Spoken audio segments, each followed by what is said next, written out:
Cronquez counter punching off the ropes. He's down again. Again. Provodnikov letting it fly again. Wheels. Just from taking so many shots. The handspeed. Here he goes. He hurt Mike. Mike is ready to go. His legs dip. He's in the ropes. It's a counter left hand that backs up Floyd Mayweather. And Manny Pacquiao going on the attack. Again, April 18, 2026, Las Vegas ulit. Si Manny Pacquiao kontra Ruslan Provodnikov. Sa papel, exhibition. Pero kung tutuusin, style clash pa lang. Parang nakaprogram na action fight ito. Ang tanong, magpapabagal ba sila dahil exhibition? O lalabas yung tunay na ugali ng mga kamao kapag nag-init ang palitan? Ito yung alam natin as of now base sa major reports. April 18, venue ay Thomas and Mack Center, 10 rounds, at welterweight exhibition ang frame. Industry Media at Banner Promotions ang nakakredit na presenters o promoters sa announcements na lumalabas. Pero, importanteng caveat, undercard, may mga description na World Championship Boxing daw. Pero sa ngayon wala pang kumpletong public list ng matchups. Tapos crucial din, wala pang malinaw na public breakdown ng scoring rules, glove size, at kung saan mapapanood. May reports pa na wala pang official broadcast deal at posibleng pay-per-view. Sa physicals, si Pacquiao, 47 years old, southpaw, 5 feet and 5 inches and a half, 67-inch reach.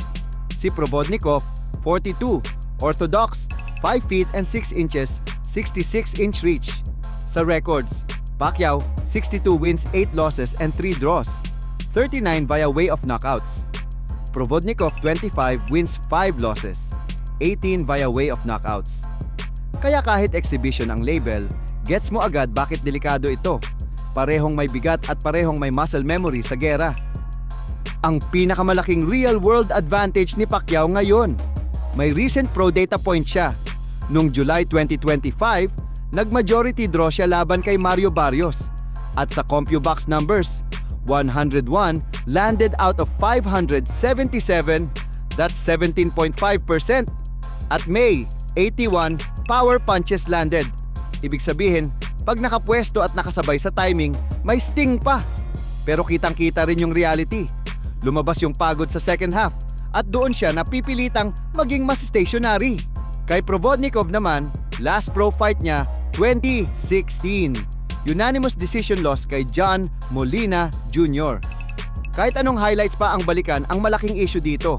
Matagal siyang walang pro-level pacing at walang consistent ring time na parang fight camp to fight night cycle.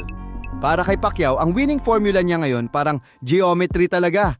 Southpaw angles, quick in and out bursts, tapos clean exit. Hindi niya kailangan makipagsuntukan ng 10 rounds straight. Ang kailangan niya ay makakuha ng puntos nang hindi nagbabayad ng body tax.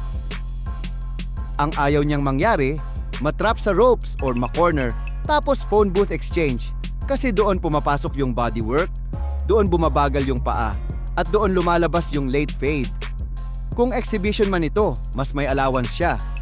Pero kung gusto niyang magmukhang kontrolado, ring position ang number 1, center, angle, alis. Para kay Provodnikov, simple pero brutal. Gawing maliit ang ring, pressure, body attack, at tuloy-tuloy na trabaho para mapabagal yung footwork ng kalaban. Siya yung tipo na kahit mababa ang accuracy minsan, basta dumidikit at dumadami ang attempts. Eventually may tatama, eventually may babagsak ang tempo mo. Pero may warning sign din historically. Nung laban niya kay Chris Algieri, na outboxed siya sa output. Sa CompuBox, 288 landed si Algieri versus 205 kay Provodnikov. So kapag disciplined yung jab and move at hindi nagpapakain sa pressure, may senaryo na si Provodnikov ang naghahabol at nauubusan ng clean looks. Ito yung live checklist mo para hindi ka nalulunod sa ingay ng crowd. Rounds 1 hanggang 2. Sino ang may control sa gitna? Sino ang mas nakaka-score tapos nakaka-exit nang hindi natatamaan? Rounds 3 to 6. Dito papasok yung body tax ni Provodnikov. Bantayan mo, ilang beses napapa-back straight si Pacquiao at ilang beses siya napapahinto after combination. Round 7 to 10. Dito lalabas ang fatigue, cuts, at tempo honesty. Kung steady pa rin yung burst scoring ni Pacquiao at hindi siya nai-stuck, malamang clean points. Pero kung dumidikit na yung exchanges at nagiging palitan na lang, tataas yung chaos factor.